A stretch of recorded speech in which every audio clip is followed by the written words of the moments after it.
एक टॉपिक होने के बाद में जैसे कि ओपन इंटरेस्ट, अगर आपको कोई भी अगर क्वेश्चंस होंगे उससे रिलेटेड, तो एक टॉपिक होने के बाद में आप उसी समय मेरे को क्वेश्चन कर सकते हो। हाँ जी सर। उसी समय करना है क्या बाद में करना है सर? क्या? उसी समय करना है या बाद में करना है? हाँ, मतलब कि वो एक टॉपिक होने के बाद में उससे रिलेटेड क्वेश्चंस आप मेरे को पूछ सकते हो। और अगर आप आखिरी में भी पूछना चाहते हो तो वो भी आप पेपर पे लिख लेना। फिर क्वेश्चन मतलब भूल जाते हैं नॉर्मली, तो उसको पेपर में लिख के भी आखिरी में भी पूछ सकते हो। जैसा भी ओके लगे ओके वैसा कर सकते हो। तो ओके। माइक को ऑफ ही रखना, ठीक है? हाँ जी समझ, हाँ जी। मैं सभी के ही माइक चालू कर दे रहा हूँ, तो माइक को ऑफ रखना। जब भी कुछ क्वेश्चन रहे तब माइक को ऑन करना और पूछना। मैंने रिकॉर्डिंग के लिए रखा हुआ है, तो अगर किसी को भी कुछ भी रहा तो भी रिकॉर्डिंग में भी देख सकते हो। पर क्वेश्चन ज़्यादा इंपॉर्टेंट होते हैं, क्योंकि खुद के क्वेश्चंस अगर दिमाग में आते तो आपको धीरे धीरे तभी समझ में आता है। तो पहले थोड़ा सा बेसिक देख लेते हैं, तो जिससे आपको चीज़ें थोड़ी समझ में आएंगी।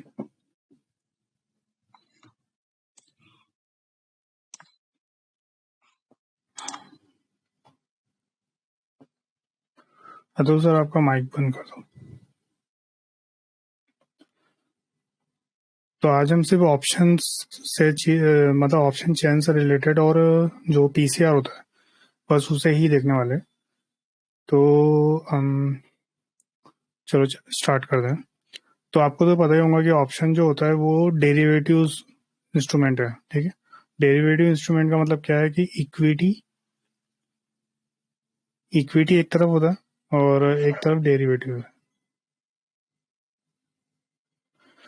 डेरिवेटिव्स के अंदर के दो पार्ट है, एक है फ्यूचर और एक है ऑप्शन, ठीक है? तो इनका खुद का प्राइस नहीं होता। ये जो प्राइस इससे ये जो निकल के आता है फ्यूचर्स का और ऑप्शंस का, जो भी कैलकुलेशंस होते हैं वो सब इक्विटी के ऊपर होते हैं। अब अगर इंडेक्स की बात करें तो इंडेक्स का जो प्राइस होगा वो, ठीक है, जैसे यहाँ पे इंडेक्स भी आप लिख सकते हो। तो यहाँ पे एक तरफ इंडेक्स होगा, एक तरफ इक्विटी होगा। इक्विटी के अंदर में जो प्राइस चल रहा होगा उससे उसका प्राइस उठ करके डेरिवेटिव्स में आता है। तो डेरिवेटिव्स को इसलिए बोला जाता है कि डिराइव की हुई वैल्यू डिराइव हो रही है इक्विटी में से, ठीक है? तो उससे बनता है उसी से फ्यूचर्स बनता है, उसी से ऑप्शंस बनता है। तो आज हम सिर्फ ऑप्शन चैन के बारे में देखेंगे। तो ऑप्शन चैन में जो एक रहता है स्पॉट, ठीक है? स्पॉट की जब भी बात होंगी तब वो इक्विटी की ही बात होंगी, एक तो इक्विटी या तो फिर इंडेक्स की। समझ गए? तो यही है एक बेसिक सा कि डेरिवेटिव्स किसको बोलते हैं और डिराइव की हुई वैल्यू को।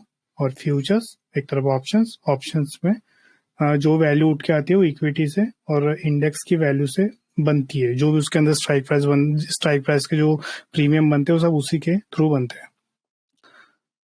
तो एक एक करके हम अभी वो देखेंगे। ऑप्शंस के अंदर में दो पार्ट है, एक है कॉल, एक है पुट, ठीक है? इसी को ही इसको सी और इसको पी बोलते हैं, ठीक है? सीई का क्या मतलब है? कॉल यूरोपियन और पुट यूरोपियन। पहले इंडिया के अंदर में सीए और पीए चलता था, कॉल अमेरिकन, पुट अमेरिकन। अभी चेंज हो चुका है, अभी यूरोपियन टाइप का ऑप्शन हम यूज करते हैं।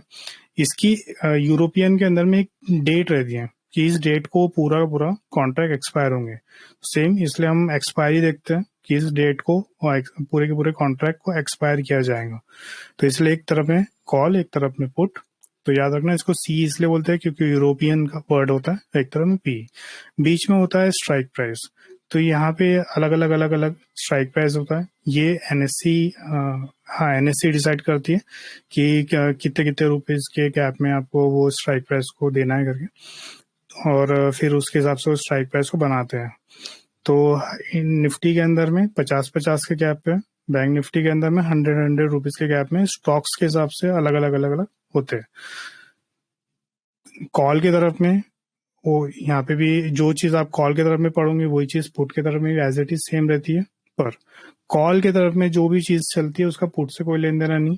हर स्ट्राइक प्राइस में जो चीजें चलती है उसका दूसरे स्ट्राइक प्राइस से कोई लेन देना नहीं है। इसका मतलब ये है कि यहाँ पे जो चीजें चलेंगी, ठीक है, इसका इस स्ट्राइक प्राइस से कोई लेन देना नहीं है, और ये वाला कॉल का पुट से कोई लेन देना नहीं है, ठीक है। और पुट पे जो चीजें चल रही है, जो स्ट्राइक प्राइस पे चल रही है, उसके दूसरे स्ट्राइक प्राइस से उसका कोई लेन देना नहीं है। एकदम बेसिक सी चीज है वैसे तो, जो ऑप्शन करता है उसको तो पता ही होगा। अभी एक एक रहता है इसमें, एक जो इंस्ट्रूमेंट्स होते हैं वो देख लेते हैं। OI मतलब कि open interest, change in OI मतलब चेंज इन ओपन इंटरेस्ट। इसका मतलब ये है कि आज कितना चेंज आया। वॉल्यूम्स, वॉल्यूम्स मतलब ट्रेड, मतलब आज कितने ट्रेड्स हुए। IV इम्प्लाइड वोलेटिलिटी मतलब कि उस प्रीमियम के अंदर में कितनी वोलेटिलिटी है, मतलब कि वो प्रीमियम कितना ऊपर या कितना नीचे जा सकता है। LTP लास्ट ट्रेडेड प्राइस, इसके अंदर में हम देखेंगे इसको कि ये कैसे बनता है। चेंज, चेंज के अंदर में कल से आज के बीच में कितने रुपीस का चेंज आया या फिर कितने पॉइंट्स का चेंज आया। क्वांटिटी, बिड क्वांटिटी, ये इतना इम्पोर्टेंट इसलिए नहीं है क्योंकि NSE के ऊपर में ये जो सब चलता है ये सब डीले है।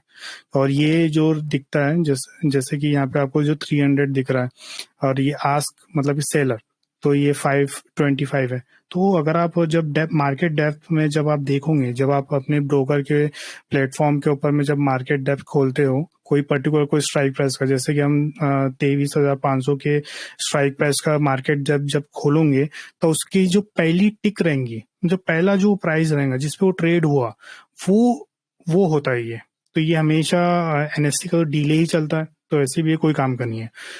तो और ये बिड मतलब कि ये जो क्वांटिटी कितने रुपीस पे लगी है, आस्क मतलब ये क्वांटिटी कितने रुपीस पे लगी है, बस। आस्क प्राइस सेलिंग का याद रखना, बिड मतलब बायर और सेल मतलब आस्क मतलब सेलर।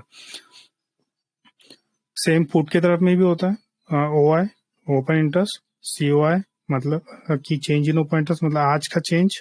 वॉल्यूम्स मतलब आज कितने क्वांटिटी जो ट्रेड हुई है। IV उस पुट के प्रीमियम में कितनी वोलेटिलिटी है। LTP लास्ट ट्रेडेड प्राइस, जो उस पुट का लास्ट ट्रेडेड प्राइस, उस स्ट्राइक प्राइस के पुट का लास्ट ट्रेडेड प्राइस चेंज, कल से आज के बीच में कितना चेंज आया। आस्क क्वांटिटी सेलर, और बिड क्वांटिटी बायर, ठीक है। और एक और चीज बताना रहेगा, जो ये तो पता ही है सभी को वैसे, फिर भी बता रहा हूँ। कॉल के हर स्ट्राइक प्राइस का इंडिविजुअल बायर और सेलर होता है, ठीक है। पुट का इंडिविजुअल बायर और सेलर होता है, ठीक है। इन दोनों के बीच में कॉन्ट्रैक्ट बनता है, सिंपल है। अब एक एक चीजें हम डिटेल में देखेंगे, और ओपन इंटरेस्ट को आपको अच्छे से समझना पड़ेगा। अगर इसको नहीं समझ में आता है तो आप मेरे को बाद में पूछ लेना कि मेरे को ये चीज़ समझ में नहीं आए, तो फिर आप या फिर आप वो एज इट इज चीज़ों को लिख लेना, तो आपको बाद में जब आप देखोगे तो शायद आपको जल्दी समझ में आ जाए। तो ओपन इंटरेस्ट को हम देखते हैं, और ओपन इंटरेस्ट जो रहता है वो फ्यूचर्स में, ठीक है, ऑप्शंस में, ठीक है। ये तो हम बात कर रहे हैं इंडेक्स और ऑप्शंस उसकी। कमोडिटी में, ठीक है, कमोडिटी जो होती है वो भी तो एक टाइप का यहाँ पे कॉन्ट्रैक्ट ही बनता है, तो उसके अंदर में भी जो ओपन इंटरेस्ट होता है वो भी सेम इसी तरीके से काम करता है। मतलब कि कैसे वो बनता है, कैसे कटता है, वो सब चीजें हम बारीकी से देखेंगे। हम ओपन इंटरेस्ट को समझने के लिए, मतलब OI को समझने के लिए फ्यूचर्स का यूज करते हैं, जिससे हमें ज्यादा अच्छे से समझ में आए कि ओपन इंटरेस्ट बनते कैसे हैं। क्योंकि हमारे माइंड में हमेशा वो स्ट्राइक प्राइस नहीं होती है, हम निफ्टी के हिसाब से ही सोचते हैं। तो फ्यूचर्स के हिसाब से ही हम उसको देखने की कोशिश करेंगे, समझ, और फ्यूचर्स का रेट नहीं देते, निफ्टी का ही प्राइस समझ के चलते हैं। तो जिससे आप ओपन इंटरेस्ट के जो बेसिक जो टर्म है ना उसको समझ सकते हो। समझ के चलते हैं कि जो निफ्टी का जो प्राइस है वो अभी चल रहा है 23,510, और ठीक है, समझ के चलो कि फ्यूचर्स की न्यू ऑप्शन चेन स्टार्ट हुई, न्यू कॉन्ट्रैक्ट स्टार्ट हुआ है, ठीक है। तो उसका ओपन इंटरेस्ट बनेगा, तो वो कैसे बनेगा वो भी देखेंगे। और OI के साथ में आप वॉल्यूम को भी समझो कि वॉल्यूम कैसे काम करता है, ठीक है। और एक और चीज, इसको COI को देख लेते हैं और वॉल्यूम। तीनों टर्म को हम एक साथ देखेंगे कैसे चलता है। पर OI की तरफ में ज्यादा फोकस करना, वॉल्यूम तो इजी होता है, COI भी इजी पड़ेगा, पर OI ज्यादा इंपॉर्टेंट है। 26,510 पे पूरा का पूरे ट्रेड्स चलेंगे। न्यू फ्यूचर्स बन रहा है। समझ के चलते हैं कि पहला ट्रेड हुआ, ठीक है, 23,510 पे। तो एक नया बायर आया, ठीक है, और एक नया सेलर आया, दोनों के बीच में कॉन्ट्रैक्ट बना। अब ये कॉन्ट्रैक्ट कौन बनाएगा? NSE। आपको लगता है कि मार्केट ऊपर जाएगा, आप बायर बन जाओ। मेरे को लगता है कि मार्केट नीचे आएगा, मैं सेलर बन गया। दोनों के बीच में कॉन्ट्रैक्ट बनाया NSE ने। अब इसके बाद में एक का लॉस, दूसरे का प्रॉफिट। दूसरे मतलब अगर ऊपर जाता है, या अगर ऊपर की तरफ गया तो मैं आपको पैसा दूंगा, अगर नीचे की तरफ गया तो आप मेरे को पैसा दोगे। तो अगर यहाँ से 10 रुपए 10 से 20 हुआ, तो इसका मतलब है कि मेरा 10 का लॉस हुआ, तो मैं आपको पैसा दूंगा, क्योंकि मेरी सोच गलत हो गई। इसीलिए इसको वादा बाजार भी बोलते हैं। तो एक बायर आया और एक सेलर आया, ठीक है। एक क्वांटिटी, एक लॉट से ही उसने ट्रेड मारा, मतलब एक लॉट से बस उसने ट्रेड किया। तो यहाँ पे जो OI होगा, जो बना, वो बना 1, ठीक है। COI वो भी बना 1, और ट्रेड एक हुआ है इसलिए ये 1, ठीक है, वॉल्यूम हो गया 1। नया बायर आया एक ही लॉट से, और नया सेलर आया एक ही लॉट से। तो अब वॉल्यूम, अब दोनों के बीच में कॉन्ट्रैक्ट बना, तो OI हो गया यहाँ पे 2, COI हो गया 2, क्योंकि नया आज आज ही ट्रेड हो रहे हैं, नई नया सब चालू हुआ है तो। और वॉल्यूम हो जाएगा 2, ठीक है। अब 2 लॉट से एक एक एक नया बायर आता है, और सेम 2 ही लॉट से कोई किसी सेलर ने भी कॉन्ट्रैक्ट बनाया। इसको 2 कर देते हैं, इसको 3। तो जो OI हो गया वो हो गया 3। इसको थोड़ा सा सही करने के लिए,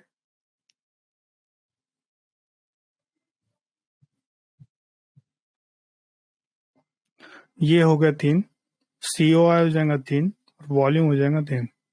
याद रखना COI इसलिए हम 3 लिख रहे हैं क्योंकि जो अभी न्यू आज ही के दिन से वो चालू है, इसलिए। फिर उसके बाद में एक लॉट का ट्रेड होता है। नहीं, यहाँ पे 3 नहीं होगा, यहाँ पे 4, सॉरी, ये 4 हो जाएगा, क्योंकि यहाँ पे 2 लॉट का ट्रेड हुआ है। तो 2 लॉट्स के कारण OI जो है वो 4, COI हो जाएगा 4, वॉल्यूम हो जाएगा 4। अभी फिर से एक लॉट का होता है, B4 आया, ठीक है, और S4। तो यहाँ पे अब हो जाएगा,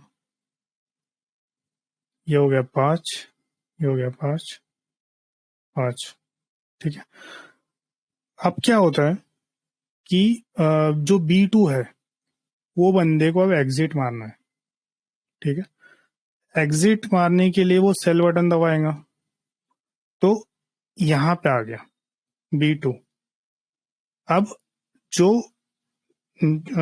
B2 इधर आ गया सेलिंग की तरफ में। अब क्या होता है कि पहले चेक होता है कि कोई नया बंदा है क्या, मतलब कि कोई नया बंदा आ रहा है क्या, बायर, उसको कॉन्ट्रैक्ट को देने के लिए। तो समझ के चलो कि नया बंदा आया B5, उसका कॉन्ट्रैक्ट इसको शिफ्ट हो जाएगा, ठीक है। अब जो भी लॉस और प्रॉफिट चलेगा B2 का, S2 का, वो चलेगा B5 वाले बंदे के साथ में, ठीक है। तो इस सिचुएशन में जो OI रहेगा वो होगा 5, COI रहेगा वो है 5, पर जो वॉल्यूम है वो हो जाएगा 6, क्योंकि जो ट्रेड है वो हुआ है, इसलिए 6 हो जाएगा। अभी समझ के चलते हैं कि जो S1 वाला बंदा है, सेम, कि उसको अब एग्जिट मारना है, ठीक है। तो S1 इधर आ गया, क्योंकि उसको बाय बटन दबाना पड़ेगा। और जो जो ये जो था, मतलब जो अभी B5 वाला, जो अभी जस्ट जिसने एंटर मारा था, वही बंदे को अब एग्जिट मारना है वो बंदे को बोल रहा है कि बस मेरे को अब जाना है, बस स्कैल्पिंग करने के लिए आया था मैं, बाहर होना है। तो यहाँ पे जो B5 है वो आ जाएगा क्योंकि वो सेल की बटन दबाएगा। अब ये पूरे दोनों के दोनों पुराने बंदे हैं, तो उस कंडीशन में यहाँ पे एक कॉन्ट्रैक्ट कट होगा। ठीक है, तो कॉन्ट्रैक्ट कट होगा तो यहाँ पे होगा क्या कि जो OI है वो हो जाएगा यहाँ पे 4, है ना, क्योंकि एक कॉन्ट्रैक्ट कट हो गया। COI हो जाएगा 4 और उसके बाद में वॉल्यूम हो जाएगा 7 क्योंकि ट्रेड हुआ है। अब ये तो कॉन्ट्रैक्ट इनका कट हो गया। अब कट होने के बाद यहाँ पे अगर आप देखोगे कि जो B1 है वो तो अकेला लॉस प्रॉफिट कैसे करेंगे, NSE थोड़ी अपनी जेब से देंगी। तो अब B1 और जो अकेला जो बचा S2, इनके साथ में कॉन्ट्रैक्ट, इसके साथ में इसका कॉन्ट्रैक्ट रहेगा। जो भी लॉस प्रॉफिट चलेगा B1 और S2 वाले के साथ में चलेगा, दोनों गए। समझ गए? तो इस तरीके से कॉन्ट्रैक्ट बनते हैं, कटते हैं। अब उसके बाद होता ही है कि शाम हो गई, दूसरे दिन मार्केट चालू हुआ। दूसरे दिन जब मार्केट स्टार्ट होगा तब उस कंडीशन में ये हो गया एक दिन का हिसाब किताब। दूसरे दिन मार्केट चालू हुआ, उस समय होगा ये कि जो फ्रेश जब आप ऑप्शन चेन चेक करोगे तब उस समय OI के अंदर में आपको दिखेगा 4, COI डैश दिखेगा, वॉल्यूम डैश दिखेगा, क्योंकि वॉल्यूम स्टार्ट होता है 0 से हमेशा। COI जो रहता है वो उस दिन का ट्रेड होता है।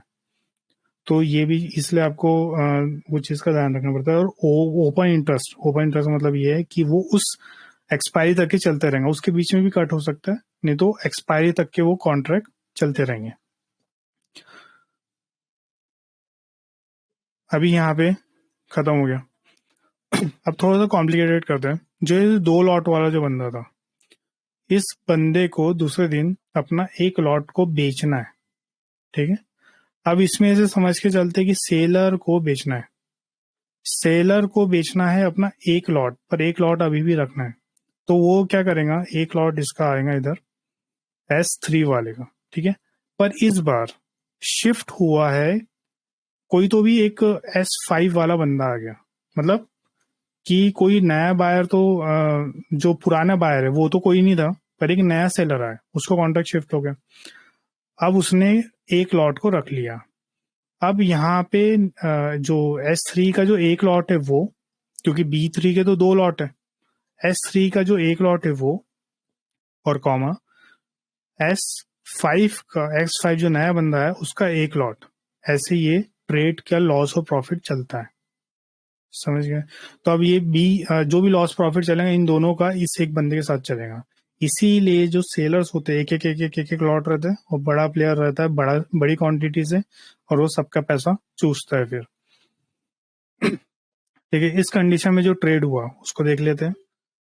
इसमें जो OI रहेगा वो 4 रहेगा, COI चेंज नहीं होगा क्योंकि कोई कॉन्ट्रैक्ट ऊपर नीचे नहीं हुआ, और जो वॉल्यूम है वो ट्रेड हुआ, इसलिए हो गया 1 इस जगह पे। ठीक है, एक COI का भी एग्जांपल देख लेते हैं। समझ के चलते हैं कि ये जो B3 वाला बंदा है इसको अपना एक लॉट बेचना है, और ये सब 23,510 के आसपास ही सब प्राइस पे चल रहे ट्रेड्स। सिर्फ आपको OI पे फोकस करना है कि वो कैसे बनते हैं, कैसे कटते हैं, कैसे शिफ्ट होते हैं, ये तो आपको सिर्फ माइंड में रखना है। ठीक है, क्योंकि ये बहुत ज्यादा इंपॉर्टेंट होता है जब आप ऑप्शंस का डेटा जब पढ़ते हो तब, कि हो क्या रहा है। जैसे कि अगर कोई प्राइस वहां पे आया पर एक ट्रेड वॉल्यूम तो बढ़ा बहुत ज्यादा, पर उसमें ऑर्डर्स कटे ही नहीं, समझ रहे हो, वो ऑर्डर सेम है, उस कंडीशन में आप ये कंसिडर करो कि वहां पे कॉन्ट्रैक्ट शिफ्ट हुआ है, तो उसके लिए वो चीजें को यूज करना चाहिए। तो हाँ, यहाँ पे जो B5 है वो सेल के बटन दबाएगा, B5 इधर आ गया, उसका वो एक लॉट निकालना है अपना। ठीक है, और इसमें से जो S3 है उसको भी अपना जो एक लॉट है वही बचा हुआ निकालना है। तो एक लॉट S3 का उसने कट कर, मतलब पुराने पुराने बंदे कट हुए। अब क्या होगा कि जो OI है वो हो जाएगा 3, COI हो जाएगा -1, और यहाँ पे वॉल्यूम हो जाएगा 2। ठीक है, तो इस तरीके से ओपन इंटरेस्ट बनते हैं ओपन इंटरेस्ट कटते हैं, सीओआई इस तरीके से बनता कटता उस दिन का रहता है। वॉल्यूम्स ट्रेड्स होते हैं, ट्रेड्स जितने उस दिन में चलते रहेंगे वो जीरो से बनते रहेंगे, बढ़ते रहेंगे, बढ़ते रहेंगे, बढ़ते रहेंगे। तो इस तरीके से ओपन इंटरेस्ट काम करते हैं। सीओआई भी इसी तरीके से, वॉल्यूम भी इसी तरीके से। तो अगर इसमें कोई क्वेश्चन होगा तो आप पूछ सकते हो मेरे से। सर जैसे अगले दिन मार्केट ओपन हुआ तो वॉल्यूम तो और वो डैश डैश दिखेगा, उसके बाद में वो मतलब S1 आया ना, उसने B5 के साथ कॉन्ट्रैक्ट अपना पुट किया, हाँ हाँ, मतलब वो थोड़ा एग्जांपल एक बार देना प्लीज। ये वाला, हाँ वो डैश वाला एग्जांपल देना थोड़ा। ये वाला उसके बाद वो माइनस वाले कैसे हुआ, मतलब पहले नहीं 4 थे ना, समझा। और पिछले पिछले दिन COI चेंजेस 4 थे ना। सीओआई हर रोज का रहता है, जैसा वॉल्यूम होता है हाँ ऐसा सीओआई हाँ, जो रहता है ओपन इंटरेस्ट का चेंज है रोज का। अच्छा अच्छा अच्छा। वो कोई कॉन्ट्रैक्ट नहीं है, कॉन्ट्रैक्ट सिर्फ हाँ ओपन इंटरेस्ट ही है। सीओआई सिर्फ ये हाँ, बताता है कि आज के दिन कितना चेंज आया है उस ओपन इंटरेस्ट में। मतलब वो तो जैसे कि यहाँ, ओपनली पड़ेगा ना, वो एक्सपायरी तक पड़े हैं उतने, है ना, उसमें से हाँ चेंजेस ओपन होंगे। इंटरेस्ट तो एक्सपायरी तक के चलते रहेंगे, कटते रहेंगे, चलते रहेंगे, पर वो जो आज के दिन मतलब कि हाँ कितने कॉन्ट्रैक्ट कटे और बने, वो हमें सीओआई हाँ बताता है। हाँ, नहीं तो वो 4 से -1 कैसे हुआ, वो थोड़ा एक हुआ। ये वाला, हम्म। ये वाला हाँ अभी तक -2 के अपने जब। पास में 4 ओआई बिल्डअप हुए थे, है ना। जी जी। तो पुराना पुराना ही सेलर, ये जो S3 है जिसके पास में एक लॉट है, वो आया। B3 है, उसका जो 2 लॉट में से एक लॉट वो आया। दो पुराने पुराने बंदे आए, कट हुए, एक कॉन्ट्रैक्ट कट हो गया, ठीक है, एक लॉट कट हुआ। एक लॉट जब कट होगा तब जो ओआई है उसमें से एक माइनस हुआ, है ना। तो क्या हो जाएगा, 3 हो गया। अब सीओआई हाँ में से -1 का क्या मतलब है, आज के दिन कॉन्ट्रैक्ट सिर्फ जब से मार्केट स्टार्ट हुआ है तब से सिर्फ कट ही तो हुआ है ना, हाँ, कट ही हुआ हाँ। तो इसलिए वो -1 है। अच्छा, फ्रेशर कोई भी नहीं आया, पुराने आपस में लगे पड़े हैं। हाँ पुराने ही लोग निकल रहे हैं इसलिए ही वो माइनस में है। अगर अच्छा नए अच्छा। नए कॉन्ट्रैक्ट बनते तो फिर वो प्लस में होता है। इसलिए आपको इन द मनी में कॉन्ट्रैक्ट कभी कभी माइनस में देखने को मिलते हैं। इसका मतलब यही है कि वहां पे कॉन्ट्रैक्ट पुराने पुराने लोग बाहर निकल रहे हैं। वो नया वो आपस में शिफ्ट हो रहे हैं। हाँ, शिफ्ट नहीं हो रहे, शिफ्ट नहीं, शिफ्ट अलग है। शिफ्ट में कॉन्ट्रैक्ट कंसेप्ट तो ओपन, सीओआई चेंज नहीं होगा, वॉल्यूम बढ़ते रहेगा और सीओआई में कुछ भी फर्क नहीं पड़ने वाला, तो उसको बोलते शिफ्ट। और किसी का कोई क्वेश्चन होगा तो। सर ये जो सेकेंड लास्ट वाला है ना, S3 से S5, जिसमें ये हाँ, ये OI वाला और COI, हाँ S3 से S5 में जो OI और COI जो चेंज नहीं हुआ ना, वो नहीं आया मेरे को समझ में, एक बार वो बता। बाकी तो आ गया समझ में। कौन था ये हाँ ये हाँ वाला, हाँ second, हाँ बिल्कुल बिल्कुल यही वाला। ये इसको अपन फिर से ले लेते हैं ना। मार्केट फिर से कि सुबह का दिन स्टार्ट होता है, 4 जो है वो ओआई हो गए सुबह सुबह, सीओआई स्टार्ट हुआ है मार्केट इसलिए डैश, वॉल्यूम डैश। तो हुआ क्या कि जो S3 है, ठीक है, उसके पास में उसके पास में जो एक लॉट था, अपन ने उसको लाया, ठीक है, एक लॉट इधर आ गया। उसके बाद में इसको शिफ्ट करे अपन ने, एस S3 से S5 को लौट गया एक लॉट। अच्छा, तो ये भी हटाना ही पड़ेगा। वो नया सेलर था ना इसलिए हाँ थोड़ा। हाँ, ये नहीं, ये ऊपर में कंफ्यूज हो गया था मैं। ऐसा था वो। ये वाला S3, ये सिर्फ ये वाला S3 जिसके पास में अभी भी 2 ही लॉट है। हाँ सही है। मार्केट बंद होता है दूसरे दिन चालू होता है OI4 डैश डैश। अब सही है। S3 के पास में, क्योंकि यही थोड़ा सा ट्रिकी इसलिए क्योंकि अभी तक एक एक लॉट देख रहे थे, पर यहाँ पे 2 लॉट की बात हो रही है। तो हम्म 2 लॉट इसके पास में भी है ना। हम्म, S3 के पास में भी 2 लॉट है। तो जी। S3 को सिर्फ एक लॉट बेचना है अपना, तो S3 क्या करेगा, अपना एक लॉट बेचेगा, एक लॉट पर नया बंदा आ जाता है, मतलब पुराना कोई नहीं है, नया बंदा आया, तो उस कंडीशन में यहाँ पे जो रहेगा वो S5 कोई आया, नया बंदा है इसलिए S5, और ठीक है। ये एक लॉट से ही ट्रेड बनाया, तो इसने इसको शिफ्ट करा है ना। अब S3 के पास में सिर्फ एक लॉट रह गया, है ना, और हाँ, यहाँ ठीक पे है। S5 आ जाएगा एक लॉट के साथ। इसका क्या मतलब है कि यहाँ पे अभी भी दो लॉट होना चाहिए। क्यों होना चाहिए? क्योंकि ओके एक लॉट ओके जो है, ओके ओके ओके, सही एक है। लॉट का लॉस प्रॉफिट किसके साथ चलेगा? तो मतलब इसके साथ इसमें चलेगा। सीधा कहने का मतलब ये है कि कोई मतलब नया कॉन्ट्रैक्ट जो है वो बना नहीं, उसने कॉन्ट्रैक्ट शिफ्ट किया है, शिफ्ट किया, डेट्स वाई वो ओआई ऐड नहीं हुआ। हाँ। ओके ठीक है, समझ गया समझ गया समझ गया, ठीक है। तो जिसके कारण में OI सेम है, COI भी सेम रहेगा, क्योंकि ओपन इंटरेस्ट कुछ चेंज नहीं हुआ, पर वॉल्यूम ट्रेड हुआ इसलिए 1। हाँ ठीक है सर, आ गया, समझ में आ गया। समझ? और किसी का कोई क्वेश्चन? क्योंकि आप जब स्टॉक्स में करोगे ना तो ये बहुत ज्यादा इंपॉर्टेंट रखता है। निफ्टी के अंदर में तो आपको सिर्फ कंसेप्ट पता होना चाहिए, पर स्टॉक्स के अंदर में जब ओपन इंटरेस्ट कम रहता है ना जहाँ पे, तो वहां पे ये सब चीजें बहुत ज्यादा इंपॉर्टेंट रखती है। उस समय आप जब कॉन्ट्रैक्ट लगा के रखे हो, बैठे हो कि कुछ होगा होगा, तो उस समय पुराने बंदे और नए बंदे वाली बात होती है।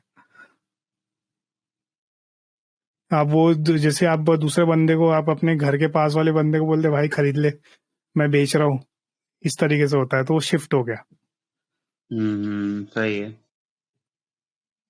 तो दूसरे टॉपिक पे चलो। ओपन इंटरेस्ट तीन तो हो ही गया है, OI COI और वॉल्यूम एक साथ ही रहते हो। अब इसमें जो IV को देखने से पहले हम LTP देख लेते हैं। LTP थोड़ा सा इजी जाएगा।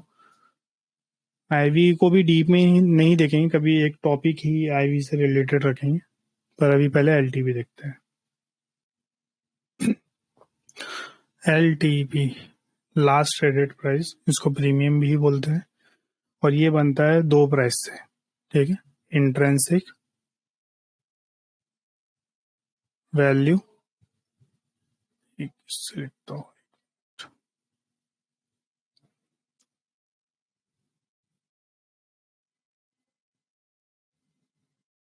Plus time value, LTP। Intrinsic value plus time value, इससे वो प्रीमियम तैयार होता है हर एक स्ट्राइक प्राइस का। अब इंट्रेंसिक वैल्यू क्या है? इंट्रेंसिक वैल्यू का फॉर्मूला है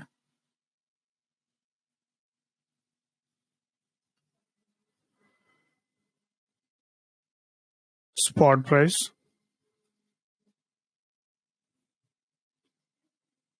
माइनस स्ट्राइक प्राइस।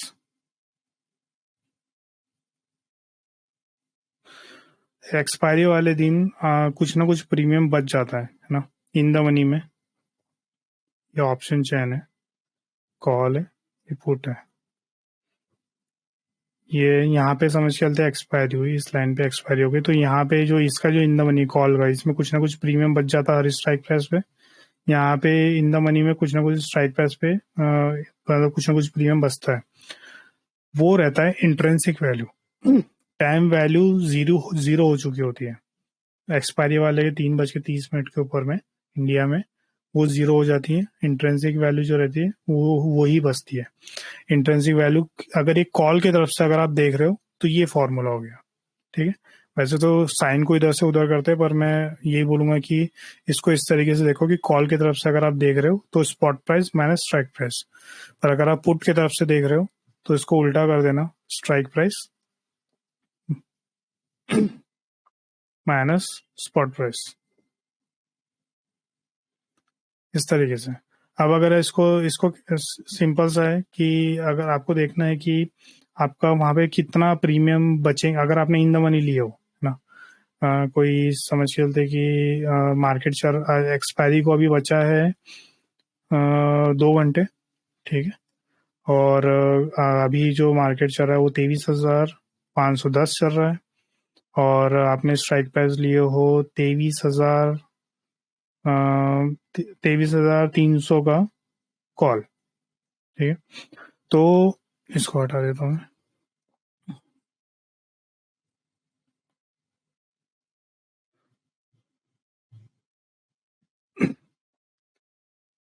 तो 23,300 कॉल आपने लियो, उसमें दो मतलब कि 2 घंटे पहले ये जो प्रीमियम है आपको जो कितना है, ये अभी कितने का गैप चल रहा है इसमें, अगर मैं इसको इस तरीके से करूँ तो 23,510 है ना, माइनस 23,300, कितना हुआ इसमें 210।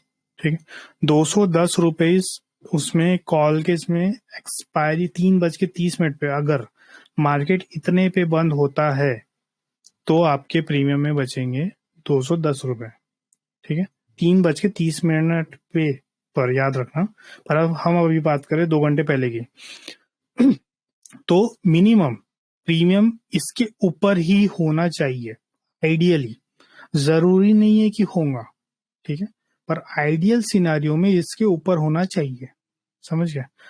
तो अगर इसके ऊपर है तो समझ के चलना कि अगर अगर अगर समझ के चलते कि इसके ऊपर है 210, अभी प्रीमियम चल रहा है 220 रुपए, है ना।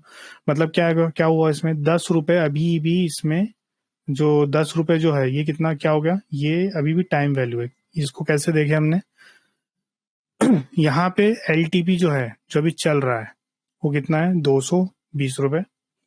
इंट्रेंसिक वैल्यू जो है वो हमने अभी कैलकुलेट करे 210 रुपए। टाइम वैल्यू हमें नहीं पता कितनी होंगी तो 0, हाँ मतलब क्वेश्चन कर देते हैं। तो इसको इधर से इधर ला लो तो 220 माइनस 210। ठीक है, तो हमें टाइम वैल्यू मिल जाएंगी। तो टाइम वैल्यू कितनी है 10। तो इसका क्या मतलब हुआ कि अभी भी उस प्रीमियम में 10 रुपए बचे हुए हैं, समझ गए। तो 10 रुपए अभी भी 0 होने के बचे हैं। अगर मार्केट अगर 23,510 पे 3:30 पे बंद भी हो जाता है तो मुझे 10 रुपए का लॉस होगा ही होगा। उसको मेरे को नो लॉस नो प्रॉफिट के लिए मार्केट को बंद होना चाहिए 3:30 पे 23,520 पे मिनिमम, तब जाकर के मेरा ब्रेक इवन बनेगा, समझ रहे हो। इसके ऊपर में अगर 1 रुपए भी बंद होता है तो अच्छी बात है। बहुत कम बार ऐसा होता है कि यहाँ पे आपको जो ऐसा कुछ देखने को मिलेगा कि आपको एलटीपी जो है वो चल रही है 200 रुपए। ठीक है, तो इस कंडीशन में क्या मतलब है इसका, मार्केट अगर अभी ये डिस्काउंट में मिल रहा है। ठीक है, अगर मार्केट अगर अपना 23,510 पे बंद होता है और तो मुझे ऑटोमेटिक ही 10 रुपए का प्रॉफिट हो जाएगा, समझ रहे हो, क्योंकि इंट्रेंसिक वैल्यू कैलकुलेट होंगी आखिरी में, तो मुझे 10 रुपए प्रॉफिट होगा ही होगा। ये एलटीपी जो धीरे धीरे करके ऊपर बढ़ी जाएंगी अपने आप ही। तो याद रखना intrinsic value plus time value से एलटीपी तैयार होता है। वैसे तो टाइम वैल्यू पूरा गेम ही टाइम वैल्यू का है, क्योंकि इसी को 0 करना होता है, इंट्रेंसिक वैल्यू से कोई लेन देना नहीं होता है। और जो भी आप जैसे कि कभी कभी आपको एक रहता है कि आईवी से पता चल जाता है कि जहां जहाँ पे भी आईवी ऐसे डैश चल रही होती है तो इसका मतलब ये है कि वहां पे टाइम वैल्यू नहीं है उस टाइम, मतलब जैसे जैसे टाइम को गिरना चाहिए ना उधर में पहले ही बहुत ज्यादा गिर चुका है, तो इसके लिए वो वहां पे वो डैश चलता है। ऐसे dash dash in the money में देखने को मिलेगा कभी कभी आपको। तो इसका मतलब यही है कि वहां पे जो टाइम जिस तरीके से बीत रहा है, जितना डीके होना चाहिए था उससे ज्यादा डीके हो चुका है, तो इसलिए वो डैश है। ठीक है, समझ रहे हो। तो वो प्रीमियम भी अगर आप बाइंग के लिए खरीदते हो, अगर आपको लगता है कि मार्केट ऊपर जाने वाला है तो डैश वाला प्रीमियम खरीद लो, बेस्ट है। वो कौन से बॉक्स में होगा sir dash in the money वाला? में आपने बताया था एक बार कि नहीं, मतलब वो डैश कहाँ दिखेगा नशी पे, ऑप्शन चेन में कौन से कॉलम पे? यहीं पे देख लो, ये डैश डैश जो रहते, पर ये तो अभी तो फिलहाल इन द मनी में तो होगा ही कुछ ना कुछ टाइम वैल्यू, क्योंकि एक्सपायरी को टाइम है, जैसे जैसे नहीं वो एक्सपायरी पास में आई आएंगी। ये जो में आईवी डैश होती है होगा। ना, आईवी हाँ में डैश होता है। जैसे वो एक अच्छा ऐसा अच्छा। डैश है, तो ये हाँ डैश वो ऐसा देख डैश रखी नहीं, है। ये पूरे जैसे कि यहाँ पे इंदा मनी में ऐसे डैश डैश डैश डैश रहते हैं, तो जैसे अच्छा जैसे वो एक्सपायरी पास ऊपर में में आती है। कंटिन्यू है। अच्छा हाँ, पर ये तो डैश तो ठीक है। ट्रेड नहीं होने से है, ये डैश ट्रेड मतलब कि उतना कुछ एक्टिविटी नहीं होने से है। अच्छा तो अच्छा। ये नहीं, वो आपको अलग सा देखने को मिलेगा, इसके अंदर में अभी नहीं होगा, क्योंकि टाइम है एक्सपायरी को इसलिए, क्योंकि टाइम वैल्यू अभी भी कुछ ना कुछ तो होंगी ना उसमें। अच्छा तो उसमें डीके कंसेप्ट ये वगैरह नहीं रखो होगी। कि कभी कभी हाँ क्या होता है कि टाइम के हिसाब से ज्यादा डीके हो गया रहता है, तो उधर में डैश आता है लिख के, डैश होता है। तो वो डिस्काउंट में ही ट्रेड है, ऐसा उसका मतलब है, डिस्काउंट में ट्रेड हो रहा है उस जगह पे। ये जो डैश है, ये तो डैश कुछ हो नहीं रहा उतना प्रॉपर अच्छे तरीके से, इसलिए आईवी बन नहीं रही, इसलिए वो डैश है। तो आपको ये भी ध्यान देना है, जैसे ये जो वॉल्यूम ज्यादा है पर यहाँ पे डैश है, तो वो मायने रखता है। जैसे यहाँ पे वॉल्यूम ज्यादा है, यहाँ पे डैश है, तो वो मायने रखता है। मैं उसकी बात कर रहा था। ठीक है, एलटीपी देख से लिया। रिलेटेड अगर कोई क्वेश्चन होगा तो पूछ लो, क्योंकि बहुत सारे लोगों के लिए नया ही होगा। एक बार सर वो कॉल का बता देना, मतलब कोड प्राइस को स्ट्राइक प्राइस मैनेज करना है कॉल की तरफ जब होएगा।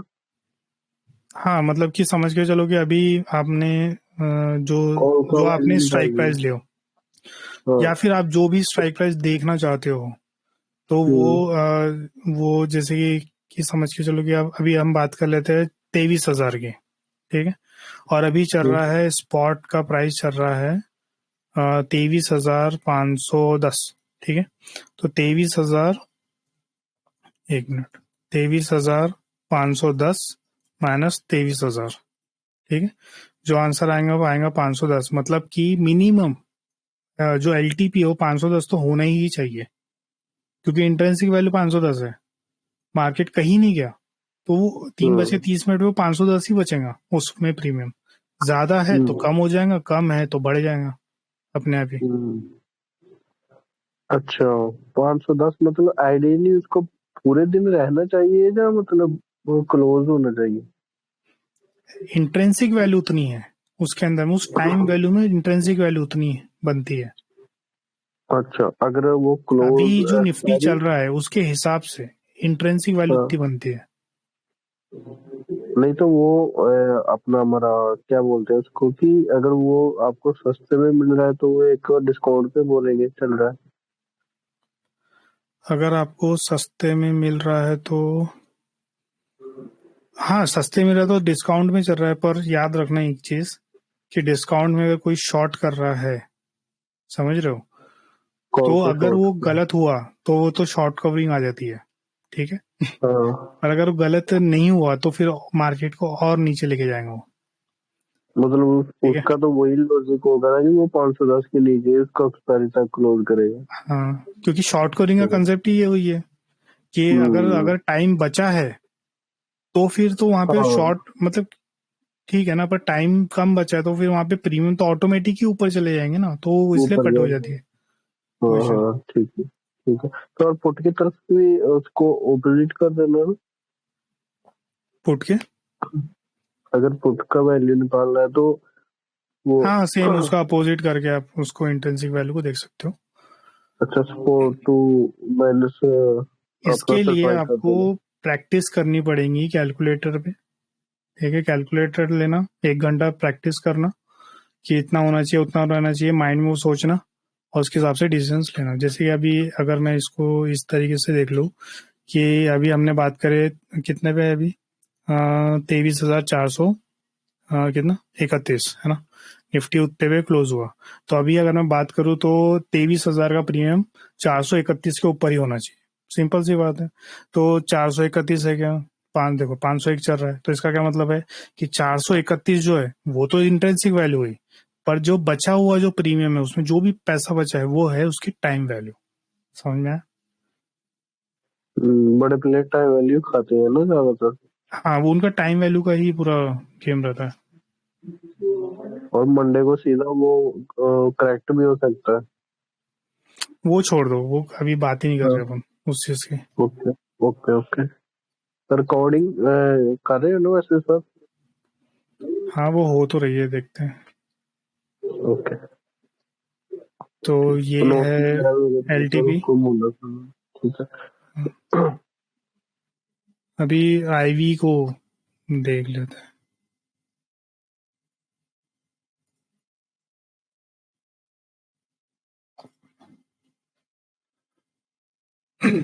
IV, इसी को इम्प्लाइड वोलेटिलिटी बोलते हैं और इसी को फ्यूचरिस्टिक वोलेटिलिटी भी बोलते हैं। मतलब यही एक ऐसी मार्केट में चीज़ है जो हमें फ्यूचर की चीज़ बताती है। फ्यूचर में इतनी वोलेटिलिटी होने वाली है उस प्रीमियम में, खास बात याद रखना, उस प्रीमियम में। ठीक है, तो समझ के चलो कि यहाँ पे IV चल रही है 20 की।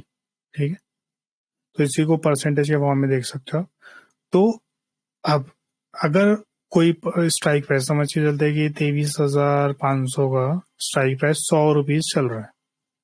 ठीक है, उसके अंदर में, उस 100 रुपीज के अंदर में 20 की अगर IV चल रही है तो वो प्रीमियम आसानी से 120 से 80 जा सकता है। ठीक है, कभी भी अगर आपका व्यू ऊपर की तरफ जरूर है तो भी वो 80 रुपए नीचे टच करके ऊपर की तरफ जा सकता है। ठीक है, ये वोलेटिलिटी उस प्रीमियम की वोलेटिलिटी बताता है कि वो निफ्टी, मतलब वो जो प्रीमियम है उतना नीचे उतना ही ऊपर की तरफ में पुश हो सकता है। इसीलिए हमेशा IV को कंसीडर करके, जो वोलेटिलिटी को कंसीडर करके ही अपने स्टॉप लॉस को लगाओ, क्योंकि हमें ये थोड़ा सा मार्केट की वोलेटिलिटी को दर्शा रहा है कि उस मार्केट बोल रहा है उस प्रीमियम की वोलेटिलिटी को दर्शा रहा है। तो उस प्रीमियम में अगर ज्यादा वोलेटिलिटी है तो समझना कि आपका स्टॉप लॉस हिट होगा ही होगा। आप कितने भी सही रहो तो भी आपका स्टॉप लॉस हिट होगा और फिर उसके बाद मार्केट जाएगा।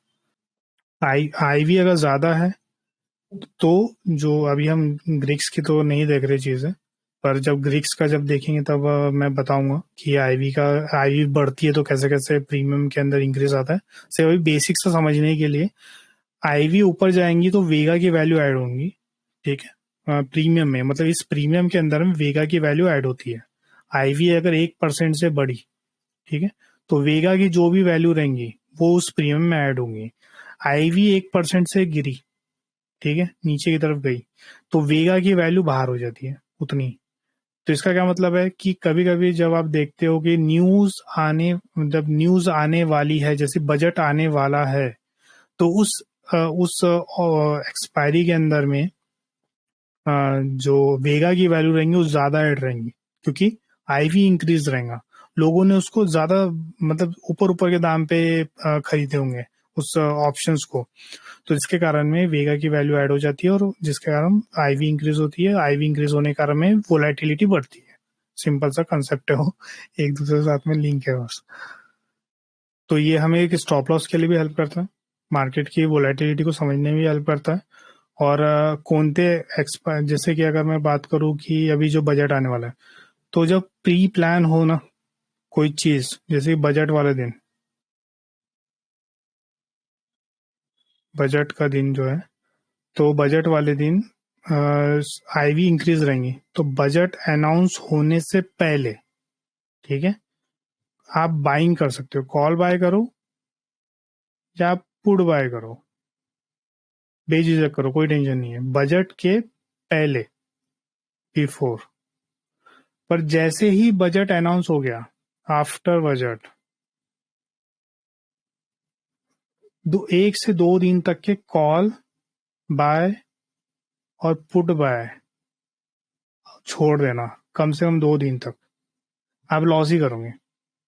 जितना पैसा आपने इसमें कमाए होंगे ना बजट वाले दिन, वो पूरा पैसा लेके जाएगा मार्केट। उस समय होता ये है कि IV इंक्रीज हो जाती है। IV इंक्रीज होने से क्या होता है कि आपका स्टॉप लॉस वहां पे हिट नहीं होगा।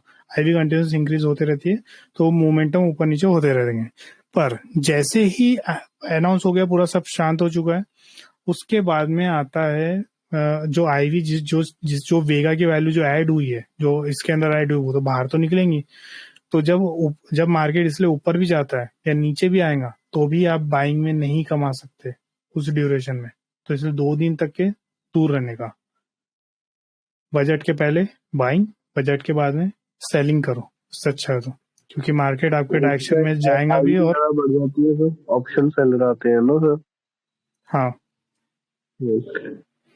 ऑप्शन सेलर की बात नहीं है, ऑप्शन सेलर भी डरता है उस आईवी से, पर अनाउंस होने के बाद में आईवी जब क्रैश मारती है ना, उस इवेंट खत्म हो समय गया, के लिए। हाँ, तो इवेंट के पैसे पहले खत्म हो गए। बाइंग, इवेंट के बाद में बाइंग नहीं करने का कभी भी। ठीक है, आईवी का और भी हम देखेंगे बहुत एकदम डीप में उसका, क्योंकि बहुत कुछ है उसमें।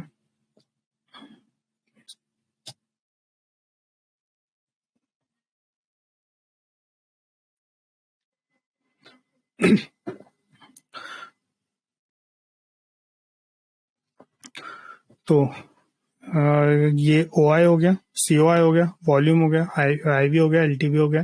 चेंज सिंपल है कि कल से आज के बीच में चेंज आया वो रुपीस के फॉर्म में यहाँ पे दिया रहता है, ब्रोकर्स उसको परसेंटेज के फॉर्म में देते हैं। मैं कभी भी किसी को ये सजेस्ट नहीं करूंगा कि ये चीज देखने के लिए, ठीक है, आईवी को छोड़ के अगर ये चीज देखना है, मतलब ये चीज अगर आपको देखना है ओआई सीओआई वॉल्यूम, एनएससी की वेबसाइट को छोड़ के किसी और जगह पे देखो, वो ज्यादा फास्ट होती है। सेंसिबुल पे देख सकते हो, वो फास्ट होता है। सिर्फ इतना याद रखना कि सेंसिबुल के ऊपर में ये जो आपको दिख रहा है, ये जो 9.7 जो है, ये लैक्स के फॉर्म में, इसका मतलब ये है कि क्वांटिटी है। एनएससी जो दे रहा है आपको लॉट दे रहा है, ठीक है, लॉट के फॉर्म में दे रहा है, ये क्वांटिटी के फॉर्म में है। तो सिर्फ वो थोड़ा सा कंफ्यूजन रहता है क्वांटिटी और लॉट में। तो यहाँ पे आपको उसके हिसाब से कंसिडर करना है। यहाँ पे जो ओआई चेंज है, यहाँ पे परसेंटेज के फॉर्म में, वहाँ पे क्वांटिटी के फॉर्म, वहाँ पे लॉट के फॉर्म में। तो एक वॉल्यूम, ये तो मतलब इधर ही देखो। आईवी जब बात आती है कॉल और पुट देखने की, क्वांटिटी कहाँ पर है? एनएससी पर क्वांटिटी है ना? नहीं नहीं नहीं, एनएससी पे लॉट है, क्वांटिटी इधर और है, वहाँ क्वांटिटी में। सेंसिबल में क्वांटिटी है। हाँ, सेंसिबल में क्वांटिटी के फॉर्म में। ओके, जैसे ये 9.7 है। हाँ, ये 9.7, ये क्वांटिटी, हाँ क्वांटिटी है, 9,70,000। हाँ, तो 9,70,000 डिवाइडेड बाई 75, हाँ, कितना? अप्रोक्सीमेटली 1 लाख, अप्रोक्सीमेटली 1 लाख मानिए। 1 लाख नहीं, सॉरी 10-12 1 लाख हजार। नहीं आएगा ना। हाँ, वही, ये इतना ही करीब हाँ, करीब आएंगे। 10-15 1 हजार। ये तो यहाँ पे इंडस्ट्री में वो कौन सा देख अलग रहे थे भी हम? रहेगा ना, अगर वो 450 देख रहे थे ना? प्रैक्टिकल। नहीं, तो 450 है ना, तो 450 का ये है ना 13,000 के आसपास। 13,000 का ये हो गया लॉट। और वहां कितना था? वहां पे 9.7। तो याद रखना कि ये क्वांटिटी है और ये लॉट है, बस वो दिमाग में बैठाने को थोड़ा सा टाइम लग जाता है। पर अगर आपको अगर रिफ्रेश देखना है, कंटिन्यू होते जाना चाहिए, तो यही देखो। क्योंकि इससे होगा क्या, अभी जो हमने पढ़े कि मार्केट जो है, और एक और चीज बताना मैं भूल गया, ओपन इंटरेस्ट जो है वो 3 मिनट डिले होता है, ठीक है। 3 मिनट डिले मतलब कि अगर ऐसे कोई स्पाइक आया, नीचे मार्केट गया, स्पाइक में नीचे की तरफ गया, मार्केट यहाँ पे खड़ा है, ठीक है, तो ये स्पाइक का जो मोमेंटम है ना, जो आपको जो ओपन इंटरेस्ट दिखेगा किसी भी वेबसाइट पे, वो आपको 3 मिनट के बाद दिखेगा। तो इसलिए थोड़ा सा वेट करना और फिर देखना कि क्या चेंज आया उस इसके अंदर में। अगर इसके अंदर में चेंज कुछ आता है और ये स्पाइक आया, चेंज आया, चेंज अगर पॉजिटिव आया तो ओपन इंटरेस्ट बिल्डअप हुआ है, चेंज अगर निगेटिव आया तो ओपन इंटरेस्ट कट हुआ है, चेंज अगर नहीं आया पर ट्रेड तो हुआ है ना, तो ट्रेड हुआ है, इसका मतलब है कि कॉन्ट्रैक्ट शिफ्ट हुआ है, ठीक है। कॉल की तरफ भी सेम है, पुट की तरफ भी एज इट इज रहेगा।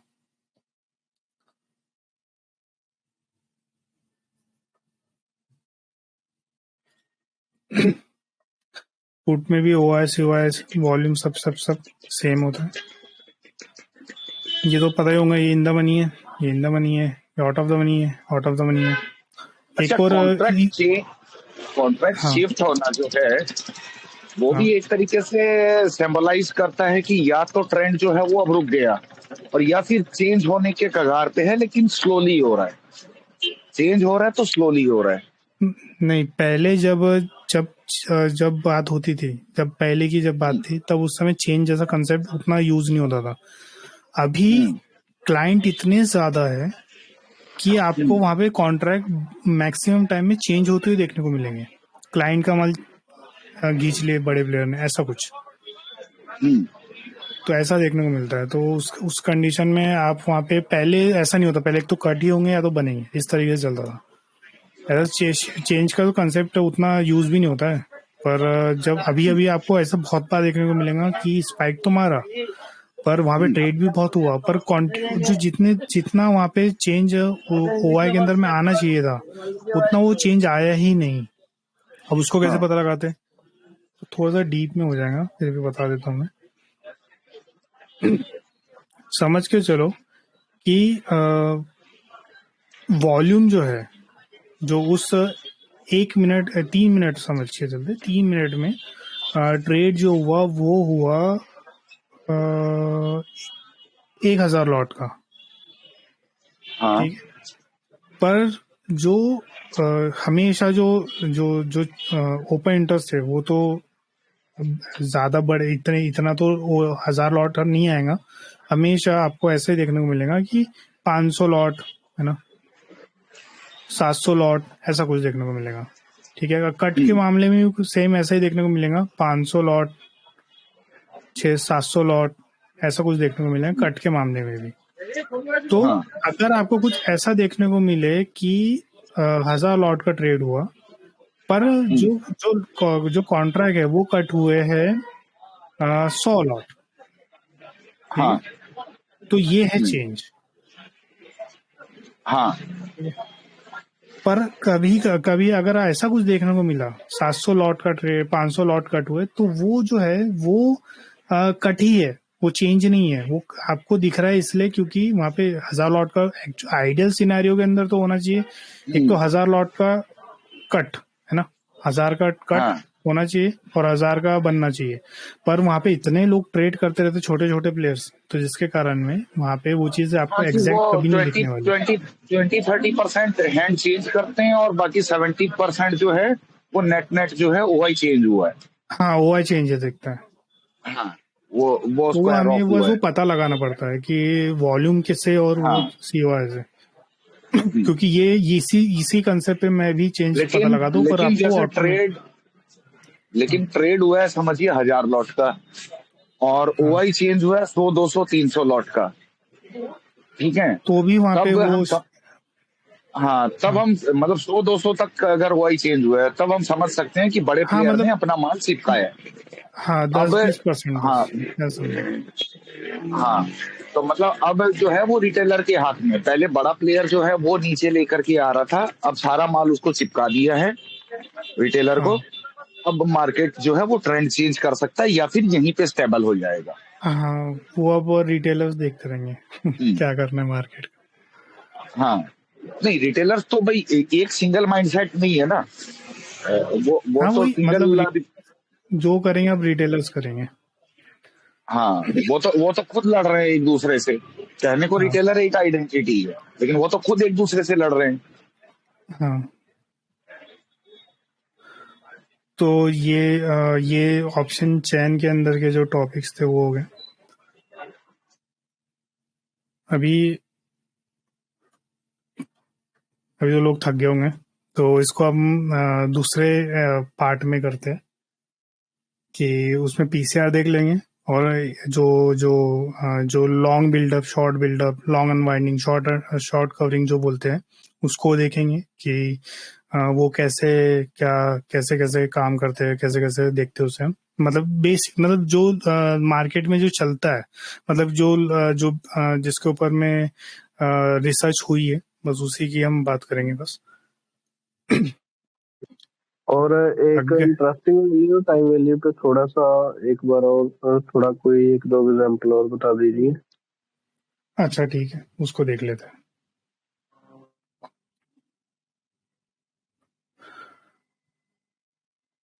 एक और example out of the money का हम लेते हैं, क्योंकि वो मेरे दिमाग में आया था कि अभी लेते हैं करके उससे पहले से हाँ, रफ।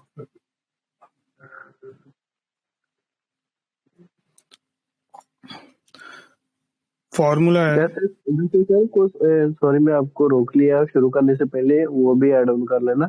जैसे कुछ लोग बोलते हैं कि मतलब जहाँ एनएससी की ऑप्शन चेन में वो इतना बड़ा ओआई बना है तो वो उसका कवरिंग आया तो वो मतलब ऊपर जाएगा नीचे, वो ओआई को भी वो ऐसे ही हम वही कंसीडर चीज नहीं कर सकते, नहीं, तो तो भीड़ में उसको उस काम नहीं तरीके से सिर्फ करेगा। ओआई के बेस पे नहीं कंसिडर किया जाता, उसको प्राइस और ओआई के रिलेशन में ही दिया जाता है, और उसको और हाँ एक डेढ़ घंटे लग जाएंगे वो सब समझने के लिए। तो इसके लिए ही हाँ मैं हाँ उसको ठीक है। अगले इसमें ही करूंगा। हाँ चलो इस पे थोड़ा सा ओटीएम हाँ, पे इसको बताओ। इसी को जो जो अभी तक के पढ़ा है उसी को बस समझने की कोशिश, अगर उसी के से क्योंकि रिलेटेड एग्जांपल हाँ या फिर क्योंकि और वो किसी का सारा कोई क्वेश्चन होगा तो आप मेरे से पूछ सकते हो। हाँ क्योंकि एकदम सारा बताओगे तो वो जो दिमाग में घुसा है वो खिचड़ी हो जाएगा सारा। हाँ, हाँ वो होगा ही। ठीक है। हाँ प्राइस, ठीक है। ऑप्शन चैन सिर्फ कॉल की तरफ में देखो तो इजी है, क्योंकि पुट की तरफ में आपको आपका माइंड चलाना पड़ेगा उल्टा सोचने के लिए, इसलिए आप कॉपी पेन लेके बैठना और अपना माइंड चलाना और आप उसको समझने की कोशिश करना पुट की तरफ का।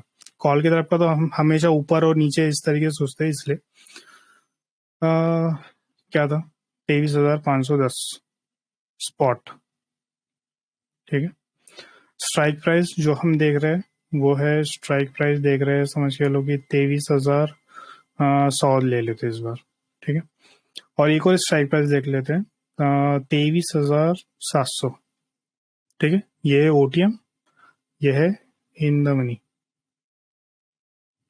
ठीक। मैंने वो इन द मनी ओटीएम वगैरह ये सब इतना भी बेसिक नहीं लिया क्योंकि ये सबको पता है, इसलिए मैंने नहीं लिया। अगर नहीं पता होगा तो भी पूछ सकते हैं मुझसे। किसी को पता है नहीं है क्या तो फिर वो भी बता सकते हो। क्या चीज?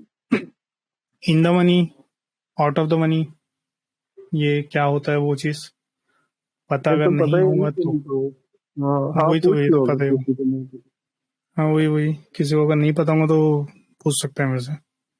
पता ही है, मेरे हिसाब से तो सभी एक्सपीरियंस ही बन रहे हैं। चलो आगे बढ़ते हैं। सिर्फ ये थोड़ा सा लोगों के लिए नया ही होगा बस, किसी किसी के लिए। तो इंट्रिंसिक वैल्यू में spot price plus strike price, हाँ, spot price minus strike price. तो हम दो एग्जांपल लेंगे, स्पॉट का जो है वो 23,100 और स्ट्राइक प्राइस जो है एक लेंगे 23,010 और 23,100, और उसके बाद में एक लेंगे आउट ऑफ द मनी 23,700। पहले इन द मनी के हिसाब से देखते हैं। तो इंट्रिंसिक वैल्यू क्या बनेगा 23,510, ठीक है, माइनस 23,100, कितना है 400, 400 है ना, हाँ 400, 410, 410 आएगा। हाँ 410 जो है वो वो हो गया उसका इंट्रिंसिक वैल्यू, ठीक है। एलटीपी में 410 वो है इंट्रिंसिक वैल्यू। टाइम वैल्यू कुछ भी हो सकती है, क्योंकि टाइम वैल्यू आपको समझना पड़ेगा ग्रीक्स के जरिए, तो इसलिए हम उसको कुछ भी हो सकती है, एक्स वाई जेड कुछ भी होंगी। तो ये इंट्रिंसिक वैल्यू इसी तरीके से कैलकुलेट होती है। एक हम देखेंगे ओटीएम वाला, ठीक है। 23,510 माइनस कितना है 23,700, 23,700 में से 510 गया कितने बचते 190। 190, बट इस बार आएगा माइनस में, है ना। हाँ तो यहाँ पे ये जो इंट्रिंसिक वाले रहेंगे -190 रहेंगे, ठीक है। ये वाली मतलब एक जो 23,010 का जो इंट्रिंसिक वैल्यू है, इसको आईवी भी लिखते कभी कभी, तो वो है 410, ठीक है। और 23,700 का जो आउट ऑफ द मनी है उसकी इंट्रिंसिक वैल्यू है, आईवी मतलब वो नहीं कंसिडर करना, इंट्रिंसिक वैल्यू है, ये है -190, है ना। तो मेरे को ये बताना था कि आउट ऑफ द मनी के जो हम बोलते हैं कि प्रीमियम जीरो हो जाते हैं, वो कैसे होते हैं। आउट ऑफ द मनी में जो जीरो बन जाता है, इन द मनी में कुछ ना कुछ प्रीमियम बच जाता है एक्सपायरी वाले दिन 3:30 पे। वो इसी तरीके से होता है कि यहाँ पे ये जो फॉर्मूला है, इस फॉर्मूले के अंदर में टाइम वैल्यू हो जाएंगी जीरो ना। इंट्रेंसिक वैल्यू सिर्फ बचती है। अब सोच के देखो कि 3:30 पे 23,100 के ऊपर में इंट्रेंसिक वैल्यू बची 410, ठीक है, क्योंकि टाइम वैल्यू 0 होगी, 410 उसकी बचेंगी। 23,700 के ऊपर में बचेंगी -190, और पैसा कभी भी माइनस नहीं होता, ठीक है, तो इसीलिए यहाँ पे लिखा जाता है इसको 0। तो 23,700 के ऊपर में 0 बचेगा, उसके जितने भी मतलब 23,500 अगर मैं यहाँ पे 50 भी लिया होता, मतलब यहाँ पे समझ के चलो कि 23,500 50 भी लिया होता तो भी इसमें -40 ही बचता है ना, तो -40 भी निगेटिव में आंसर है, तो इसीलिए वहां पे भी प्रीमियम जो रहेगा 0 ही बचेगा, क्योंकि निगेटिव में आंसर नहीं होते इसलिए 0 लिखते हैं हम उसे। तो टाइम वैल्यू तो 0 हो चुकी है। इस तरीके से आउट ऑफ द मनी 0 होती है, इन द मनी में कोई ना कोई प्रीमियम बचता है। सर स्पॉट प्राइस बदलते रहेंगे ना मगर हम हमेशा इंट्रेंसिक वैल्यू को लेने करते वक्त? हाँ वो जो हाँ अभी मैं बताना चाहता था, जो हम बोलते हैं गामा ब्लास्ट है ना, वो यही कंसेप्ट पे आता है, ठीक है, तो उसको जब देखेंगे तब जब ग्रीक्स देखेंगे तब मैं उसको बता दूंगा पूरा, यही सब चीजें फिर से बता करके ही बताना पड़ेगा। Okay sir.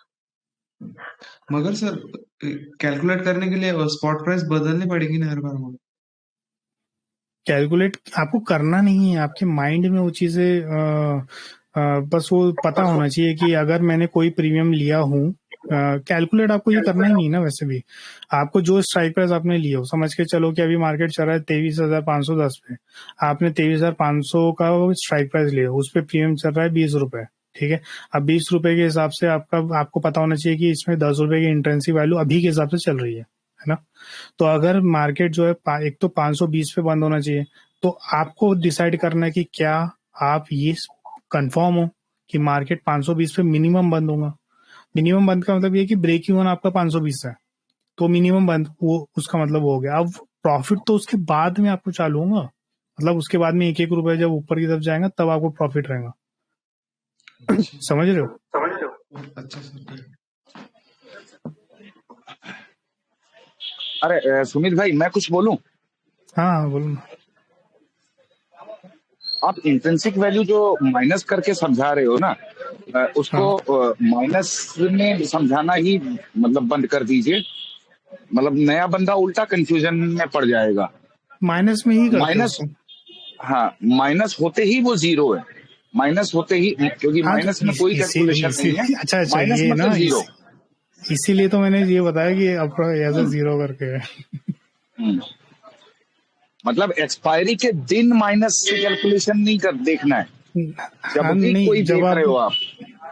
नहीं, स्पॉट जब है आप कोड 23। करते हो ना, नहीं जब आप ये, इसलिए ऐसा नहीं समझाने की बात कैसे है कि ये माइनस पता होना चाहिए, क्योंकि जब हम कोड करते हैं ना, कोड में माइनस आंसर ही आता है, तो माइनस आंसर को आपको वो माइनस आंसर को ही यूज करना पड़ता है। सच बताओ तो वो माइनस आंसर को यूज करना पड़ता है, उसी से ही आपके चार्ट हाँ, बनेंगे। तो उससे जब चार्ट बनते हैं ना, तब आपको पता चलता है कि हो क्या रहा है मार्केट में। तो इसलिए वो पता तो होना चाहिए। अब भाई 0 कैसे हो रहा है वो जस्ट मैं बता रहा था कि पैसा आप तो माइनस में पे तो करते नहीं हो, इसलिए वो 0 कंसिडर किया जाता है। मतलब कि कोड तो कैलकुलेट कर रहा है वो -190। ह्यूमन माइंड जो है वो सिंपली देखता है कि भाई माइनस में जा रहा है मतलब 0। हाँ, एनी गिवन मोमेंट, अगर आप एग्जांपल स्पॉट का कितना ले रहे थे, 23,300 क्या? स्पॉट का 23,510। 23,510, तो मतलब any given moment of time 23,600 की कॉल जो है उसमें इंट्रिंसिक वैल्यू 0 ही है। मतलब दिमाग में जब कैलकुलेशन कर रहे हो तब, कोड बनाते टाइम -90 दिखेगी आपको देखना पड़ेगा। -90 है, टाइम वैल्यू +60 है, मतलब टोटली वो -30 आ रहा है, वो एक अलग चीज है। सिंपल दिमाग में जब देख रहे हो तो आप उसको इंट्रिंसिक वैल्यू को 0 पकड़ लो, चाहे तो 1 महीने पहले हो, चाहे तो 3 महीने पहले हो। मतलब इमीडिएटली वो आप जब ऑप्शन डाटा देख रहे होंगे, ओपन इंटरेस्ट देख रहे होंगे, उस टाइम इमीडिएटली आपको दिख जाएगा। कि इंट्रिंसिक वैल्यू 0 है, बाकी सारा का सारा टाइम वैल्यू पड़ा हुआ है अगर ओटीएम है तो। नहीं तो ये भी तो रहता है ना कि ये जो टाइम वैल्यू को जो कम कर रहा होता है, क्योंकि टाइम वैल्यू फिक्स है टाइम वैल्यू फिक्स है, हाँ 10 रुपए समझो। तो ये जो टाइम हाँ वैल्यू जो 10 रुपए का जो कम कर रहा होता है, कम मतलब मतलब और कम जो कर रहा होता है, ये निगेटिव वैल्यू ही तो होती है, हाँ क्योंकि फॉर्मूला इंट्रिंसिक वैल्यू का है, टाइम वैल्यू का है। आउट ऑफ द मनी जैसे जैसे आप दूर जाओगे वैसे वैसे यहाँ पे प्रीमियम कम कम कम कम होते हैं ना। वो कम कम इसलिए होते हैं क्योंकि इंट्रिंसिक वैल्यू निगेटिव में जाने के कारण में टाइम वैल्यू को कम कर रही होती है। हाँ टाइम वैल्यू का इम्पैक्ट और नेगेटिव हो जाता है, हाँ, और वो निगेटिव की पॉजिटिव तरफ रह। जाता है। हाँ हाँ अल्टीमेटली वो मतलब नेगेटिव रिजल्ट दे रहा होता है। हाँ, मैं सिर्फ ये जीरो का कंसेप्ट ये इसके लिए बता रहा था कि एक्सपायरी वाले दिन जीरो कैसे होता है। जीरो का थेरोटिकली आना चाहिए माइनस में, पर जब हम हाँ उसको देखते हैं तब वो जीरो ही लिखा जाता है उसको, क्योंकि हम माइनस में पे नहीं करते इसे। हाँ क्योंकि पे तो हम प्रीमियम कर चुके हैं, एज ए बायर हम प्रीमियम पे कर चुके हैं। अगर कोई क्वेश्चन होगा तो आप पूछ सकते हो। तो सर अगर वो 0 वाला जो प्रीमियम है, अगर वो 20-20 बहुत ऊपर जाता रहा तो वो कितना और बढ़ता जाएगा प्रीमियम ओटीएम वाला? वो तो उस समय ग्रीक्स में बताऊंगा मैं, ग्रीक्स में वो अच्छा। कैसे बढ़ेगा। बढ़ने का कम होने का कंसेप्ट जो है ना वो सब ग्रीक्स में ही अच्छे से समझेंगे आप। ठीक है। अभी तो सिर्फ हमने ऑप्शन चेन के जो जो मॉड्यूल्स है ना Basic। बस उसको देखे ठीक है। बाकी और कुछ नहीं। और उसके सिर्फ जो पीछे ओपन इंटरेस्ट का logic जो होता है जो कंसेप्ट है ना, ओपन इंटरेस्ट का जो कंसेप्ट है उसको समझने की कोशिश करो। उसको समझने के लिए आप इसका यूज कर सकते हो। बल्कि इधर तो बहुत सारी जगह कॉन्ट्रैक्ट रहती ही है, पर आप जैसे कि कोई भी स्टॉक पकड़ लो उसमें देखो, ये देखो यहाँ पे 11 है, यहाँ पे 5 है ना, यहाँ पे 24 है। इसका क्या मतलब है? 24 चलते आ रहे हैं, आज के दिन इस जो है इसमें 5 ऐड हुए, इसका मतलब कल कितने थे? कल अगर आज सुबह की बात करूँ तो इधर में 19 कॉन्ट्रैक्ट होंगे, है ना। फिर यहाँ पे आज कितने का ट्रेड हुआ? 11 का ट्रेड हुआ। इसका मतलब क्या है कि 5 ट्रेड जो है ऐसे सिर्फ ट्रेड हुए, शिफ्ट हो सकते हैं, कुछ भी हो सकता है, ट्रेड हुए मतलब। तो अब यहाँ पे एक एक लॉट है, ठीक है। पर अगर आप ये बंदे को अगर एग्जिट मारना है, एक जो हुआ है इस बंदे को एग्जिट मारना है, तो अब एक तो पुराना बंदा होना या तो फिर कॉन्ट्रैक्ट शिफ्ट होना, ठीक है, तब जा करके वो बंदा अब एग्जिट मार पाएगा। तो ये इस जगह पे वो इम्पोर्टेंट रखता है। अब ये जो निगेटिव का क्या मतलब है कि कल से आज के बीच में इतने कॉन्ट्रैक्ट कट हुए, है ना। तो ये इसको इधर में आपको जो बताया मैंने, इधर में आपको अच्छे से समझ में आएगा। ये कोई भी ऑप्शन चेन खोलो स्टॉक की जिसमें कम होते हैं और उसको समझने की कोशिश करो।